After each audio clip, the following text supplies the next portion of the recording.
겉으로 보기엔 평범해 보이는 가족이었습니다.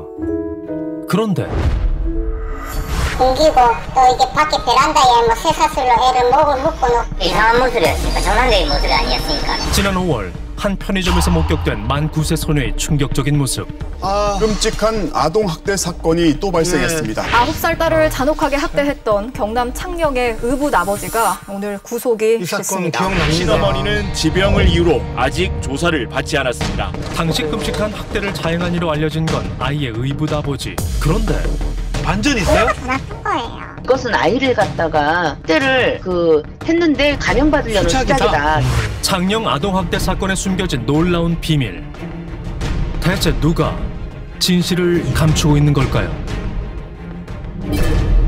아이가 스스로 탈출을 감행하기까지 그 누구도 몰랐던 이야기였습니다. 온몸에 성한 곳 하나 없었던 상처투성이의 소녀. 저렇게 어린아이를. 사건 발생 14일 후 긴급 체포된 사람은 의붓 아버지 김 씨였습니다. 아동복지법 위반 및 특수상해 혐의였습니다. 정말 미안합니다. 한 번도 남의 딸을 생각해 본 적 없고 대자를 생각하고 아이도 많이 사랑합니다. 욕조물에 담겼다는데 심한 학대는 인정 안 하시나요? 욕조에 담은 거는 그런 적은 없습니다. 1차 사건 조사 당시 대부분의 범행을 부인한 의붓 아버지. 거짓말일 거라 생각했습니다. 그도 그럴 것이 아이가 인적조차 드문 집에서 도망쳐 무려 1km나 떨어진 편의점 인근에서 발견됐을 때 그러니까요. 충격적으로 다가온 장면이 있었기 때문입니다. 아이고, 아이가 오죽 힘들었으면 저렇게 목숨을 걸고 탈출을 했겠어요. 이 멍들어 있는 거랑 눈치 보고 걸음걸이가 불편하고 뭐 먼지가 많았는데 이상한 모습이었으니까 정상적인 모습이 아니었으니까. 맨 처음 아이를 발견한 한 여성의 손에 이끌려 편의점으로 들어선 아이. 저녁 6시가 조금 넘은 시간이었습니다. 몹시 배고픈 아이에게 이 여성은 음식을 사줬습니다. 잠옷 차림에 성인용 슬리퍼를 신고 유독 손가락을 만지작거리던 아이. 자신의 10손가락을 펴서 보여주었는데요. 너무도 충격적인 모습이었습니다. 아이의 손가락은 심한 화상으로 지문이 보이지 않을 정도. 아이고. 어떻게 아이를 얼마나 손을... 아팠을까? 아빠는 지렸어요. 엄마는 뭐 있는데 그러길래 엄마는 그냥 보고 있었어요. 보고 있었다? 손이 보고 있었어요. 근데 그 상태로 배가 고파서 밥을 먹는다는 게 참... 또렷한 목소리로 의붓 아버지가 손에 화상을 입혔다고 진술한 아이. 정수리에서 피가 흐르고 눈에 피멍이 들 정도로 성한 곳이 없는 아이의 상태로 볼 때 의붓 아버지가 오랜 시간 끔찍한 학대를 자행했을 것이라 그렇죠. 여겼습니다. 모든 언론에서 다 주목한 게 의붓 아버지였거든요. 현재까지도 주민들의 충격은 여전했습니다. 네, 어머니 안녕하세요. 서울 MBC에서 나왔는데 말씀 좀 여쭤볼래요? 그들이 짐작한 학대의 이유. 작년말에 이사를 와가지고 어디 살았는 것 같던데 애가 뭐 4명이랬거든요. 애기가 그 아이는 지금 이 남자 애기가 아니고 여자가 데리고 왔어. 그 남자 애기가 아니야. 그래서 애를 갖다 학대를 해놓은 것 같아. 정말 우리 놀랐어요. 정말 충격이었어. 4명의 자녀들 중 유일하게 자신의 아이가 아니었기 때문에 첫째 아이를 미워해 잔혹한 학대를 해왔을 것으로 생각했답니다. 그런데 취재 도중 전혀 뜻밖의 이야기가 들려오기 시작했습니다. 뭐죠? 무슨 이야기가 또 있나요? 부부가 이사를 오기 전 4년 동안 거주했다는 이곳에 그들에 관해 잘 아는 이웃이 살고 있었습니다. 서울 MBC에서 이민혁이라고 합니다. 다른 게 아니고 사람을 찾고 있는데 예전에 살았던 네, 혹시 이 여성분 좀 아시는지 아시겠지만 그때 좀 김 씨가 첫째 아이를 학대했다는 얘기를 듣고 큰 충격을 받았다는 이들. 엄청 예뻐하는 집이었어요. 그래서 뒤에서 좀 노는 거. 애한테 그렇게 행동할 수 있을까 상상도 못했어요. 근데 진짜 개부인 걸 몰랐던 게 너무 잘했어요. 특히 큰애한테 모든 그게 패턴이 다 큰애한테 맞춰졌었거든 아빠가. 그 지금 네. 남편분은 약간 원래 통역 아니에요. 공개사정이에요. 너무 잘했어요. 특히 큰애한테. 아내를 대신해 네 아이의 육아를 책임졌다는 김 씨. 그중 유독 첫째 아이를 예뻐했답니다. 처음 듣는 얘기인데요. 애기가 딸이 여기서는 애기가 3명이었잖아요. 걔네들이 귤을 되게 좋아했거든요. 귤을 이렇게 먹잖아요. 그러면 먼저 먹잖아요. 그러면 아빠가 언니가 안 먹었는데 언니 먼저. 항상 그러니까 큰애가 먼저였어요. 자신의 피부치보다 첫째 아이를 더 챙겼다는데요. 큰딸도 그냥 친딸인 줄 알았어요. 인자하고 항상 그래가지고 나 이제 잘 사는구나 했는데 그 얘기 듣고 충격이 컸죠 되게. 그냥 친딸이라고 생각을 했어요 다. 그에 반해 유독 첫째 아이의 존재를 감추려 했던 친모 박 씨. 시간을 또 훑어보니까 첫째 얘기도 없었고 사진에도 첫째가 안 보였고 유독 둘째셋째 뭐 생일이고 뭐고 뭐 이런 그런 얘기가 둘째폭지 넷째까지만 얘기가 많이 있었어요. 공혜정 씨는 지난 14일 부부의 첫 재판 당시 몹시 충격적인 얘기를 들었다고 주장합니다. 다만 격리 중에 있는데요. 지금 이 창녕 아동 사건에 대해서 제가 조금 하고 싶은 얘기가 있어서 이제 결국도 물론 프라이팬에 손을 쥐지는 아주 처참하고 끔찍한 짓을 했지만 주로 그 피해 아동하고 부딪혔던 사람은 친모라고 해요. 친모가요? 그 친모가 뭐 글루건을 쏜다든지 물공을 한다든지 목에 목줄을 개목줄을 묶어 놓는다든지 하는 것은 거의 대부분이 친모에 의해서 이루어졌고. 주도적으로 했다는 거예요? 네, 저희가 알고 있기로는 친모가 학대를 주도를 했고.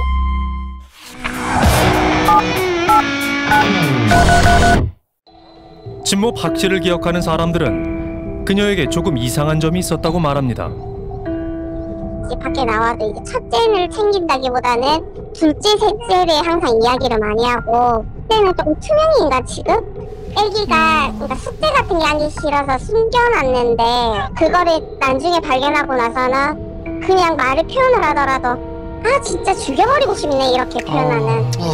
친모 박 씨가 활발히 활동했던 온라인상엔 3명의 아이들과 함께한 단란한 일상이 가득 담겨 있습니다. 그 속에 첫째 아이는 없었습니다. 친모 박 씨에 대한 의혹이 커지는 상황. 아버지는 이제 직장 일을 하면서 이제 왔다 갔다 한 상황이고 엄마는 이제 하루 종일 이제 있는 상황인데 애가 이제 또 여러 명이었잖아요. 그리고 이제 코로나 때문에 이제 학교도 안 가고 이제 집에서 돌봐야 되는 상황이었고 그렇다고 보시면은 이제 약간 추론이 되지 않습니까 이게. 아동 입장에서는 누구와 시간을 많이 보내는 거냐 이렇게 봤을 때 이제 엄마로 인한 부분도 있지 않겠느냐 그 비중이 또 크지 않겠느냐.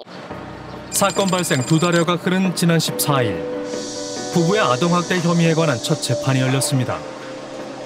심신미약을 이유로 입원 치료 중이던 친모 박 씨가 처음으로 모습을 드러냈습니다. 혐의 인정하시나요? 상습 학대 혐의 인정하시나요? 다른 할 말씀해 주시죠. 긴 머리를 늘어뜨려 얼굴을 가리고 고개를 숙인 채 곧장 재판정으로 들어가는 친모 박 씨. 이어진 재판에서 그녀가 아이를 학대했다는 얘기가 흘러나옵니다. 아이의 목에 쇠사슬을 채우고 가족들이 먹다 남은 밥과 반찬을 비닐봉지에 담아줬으며 아니 친모가 그랬다고요? 쇠막대기로 온몸을 때리는 잔혹한 아동학대를 자행한 것으로 검찰은 의심했는데요. 친모 박 씨는 자신의 혐의에 대해 어떻게 생각할까? 따님한테 좀 하실 말씀 없으신가요? 지금 치료받고 있는데. 변호인은 박 씨가 심신미약 상태에서 아동학대를 했을 수 있다고 주장했습니다. 하는 소리가 들리면서 머리가 하얘지고 그다음부터 이제 흥분 상태에서 무슨 일이 벌어졌는지 전혀 기억을 못하는 부분이 있기 때문에 심신미약 또는 심신상실 상태에서 있었을 그런 가능성이 있다고 보고. 좀 더 자세한 이야기를 듣기 위해 친모 박 씨의 변호인을 찾았습니다. 그 시아버지가 계속 틈탔지 않게 계속 얘기를 해가지고 그 조현병 증상 자체가 자꾸 시아버지 목소리가 들려요. 왜 우리 병으로 들어왔냐만 막 이런 욕하는 소리가 계속 들린다면 그 원인이 시아버지한테 있는 거 맞죠? 조현병이라고요? 친모 박 씨가 오래전부터 조현병을 알아봤다는 겁니다. 정신이 온전치 못해 아이를 학대했다는 것. 아니 시아버지 목소리가 들리는데 왜 첫째 딸에게 학대를 하죠? 집안에서 그 애를 이렇게 때린 건 물론 지금 대단히 잘못된 거죠. 그거는 지금 언론에서 얘기한 것처럼 그게 장기간에 걸쳐서 상습적으로 애를 학대한 사건이 아닙니다. 박 씨가 넷째를 임신하며 조현병 약을 끊은 후 아이와 갈등이 커진 과정에서 훈육을 목적으로 체벌을 했을 뿐이었다는 겁니다. 이 사건 났을 때 아이가 쇠망망이로 맞았거나 뭐 이런 검사는 뭐 쇠막대기로 때렸다고 네네. 보니까 드론 방제 작업을 하는데 거기에 뭐 이렇게 드론 장비 날아가지 말라고 묶어두기도 하고 하는 그 카본 봉이라는 게 있어요. 좀 탄성이 있는 카본 봉이야. 그러니까 사람들이 생각하는 쇠막대기는 아니고. 친모 박 씨에 의하면 자신이 아이를 때릴 때 사용한 것이 단단한 쇠막대기가 아니라 탄성이 있는 막대기였다는 겁니다. 폭행의 강도가 알려진 것보다 약했단 얘긴데요. 근데 아이가 그렇게 멍이 들고 피가 나고 그럴 수는 없잖아요. 그렇죠. 또 있고 뭐 듣기로는 이제 물을 받아놓고 이제 약간 좀 이것도 좀 장난 비슷하게. 그게 장난 아니 이렇게 그 욕조에서 자고 있더래요. 응? 잠이 들어 있어서 정신 차리라고 한번 머리 한번 눌렀다가 한 거. 그러면 목줄을 한 거는 좀 그러니까 부모로서의 그런 거. 그거는 정신병하고 이제 관계가 되는 거예요. 걔를 묶어놓고 이렇게 해서 고정을 시켜놓고 그 집안에 침입하는 사람이 있는가 그걸 찾아내는. 그 무슨 상관이에요? 집안에 침입하는 사람이랑 아이에게 목줄을 채우는 거랑? 납득되지 않네요, 사실은. 거의 85% 90%를 자백을 했어요. 몇 개가 그 기억이 안 나는 부분이 있는데 그거는 그 너무 이렇게 흥분하면 윙하고 막 귀에서 소리가 나면서 그다음에 뭐 행동도 이게 제어가 안 되고 기억도 없고 그런 게 있대요. 그래서 본인이 그렇게 얘기하는데 내가 네 아니면 누가 때렸겠냐 해서 다 자백할 수는 없지 않습니까? 일부 기억이 나지 않는 상황은 있지만 자신의 혐의 대부분을 인정했다는 친모 박 씨. 게다가 의붓아버지 김 씨가 아이의 손에 화상을 입힌 것도 박 씨 때문이었답니다. 자꾸 나가겠다 가출하겠다 그러니까 우리는 너 잃어버릴까 봐 지문등록까지 해놨는데 응? 너 이렇게 나가려면 지문 지우고 가라. 아니 이게 말이 됩니까 이게. 그때도 얘 나가면 나 죽어버리겠다 하면서 칼을 대고 있어요. 그 자다가 일어나가지고 집안이 아비규환이 돼 있단 말이에요. 마누라는 여기다 얘 나가면 날 칼로 찔러 죽겠다 막 이러니까 완전히 이제 공황 상태에서 그 얘 손을 해서 뒤집은 거기다 이렇게 한번 댔어요. 그래도 뭐 한 1, 2초 정도 되죠. 엄마 주도가 90%라는 얘기도 있던데 뭐 그런 얘기. 그건 내가 한 말이에요. 그게 맞는 거예요? 아니 엄마가 많이 때렸지. 첫째 아이의 종아리 100대를 때렸다고 공개적으로 글을 쓰기까지 한 친모. 종아리 100대가... 그런데 박 씨의 끔찍한 학대가 정말 그녀의 조현병으로 인해 벌어진 일이었을까요? 친모 박 씨는 지난 1월 이후 약 6개월간 아이를 학대해온 것으로 드러났습니다. 자신 역시 아동학대 피해자의 가족이라는 서혜정 씨. 첫 재판을 지켜본 후 사건 현장을 찾았습니다.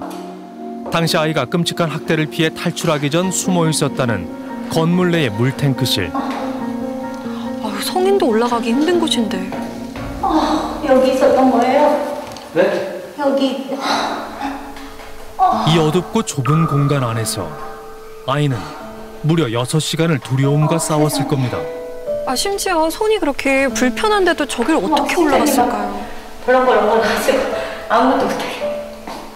어른이 저도 못 올라갈 것 같아요. 여기를 무서워서. 아이를 위해서라도 사건의 진실이 밝혀져야 한다고 말하는 서혜정 씨. 친모에 관해 떨칠 수 없는 의혹이 있다고 주장합니다. 아니 친모 같은 경우는 몇 개는 기억이 나고 그 수많은 공소 사실 중에 몇 개는 기억이 나고 몇 개는 기억이 안 난대요.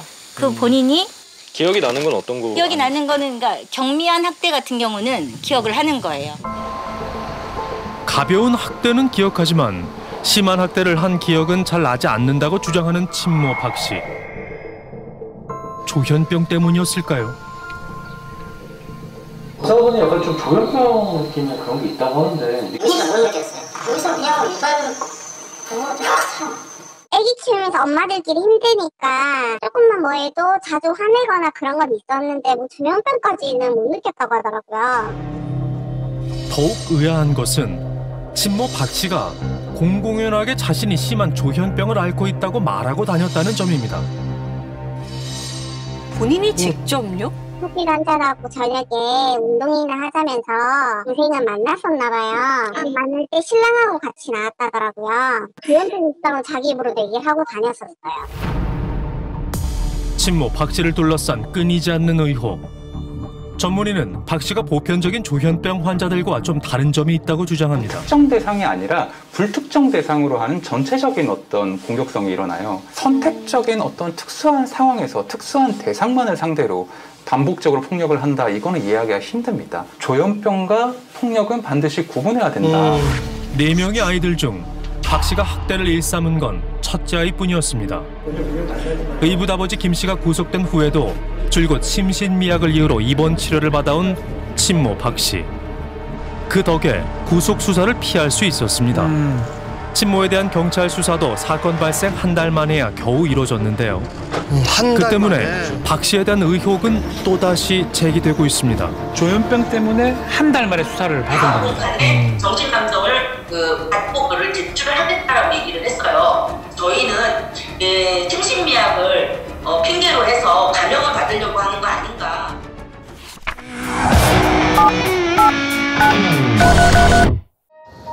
수사가 시작된 직후 현재까지 입원 치료를 받고 있다는 친모 박 씨.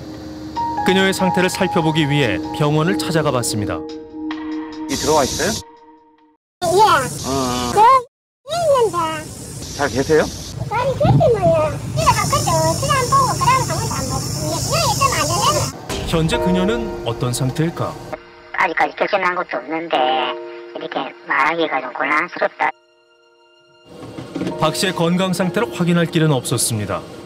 대신 변호인을 통해 안부를 전해들었는데요. 그래서 그때 조사받는 날, 구급병원에서 조사받는 날 이거 좀 그 남편한테 전해달라고 해 주길래 이거 편지로 일시장으로 보내줬었어요. 사랑하는데 자기 미씨 여보 잘 지내? 밥은 잘 먹고 있는지 잠은 잘 자고 있는지 어디 아픈 데는 없는지 항상 제일 먼저 당신이 생각이 나.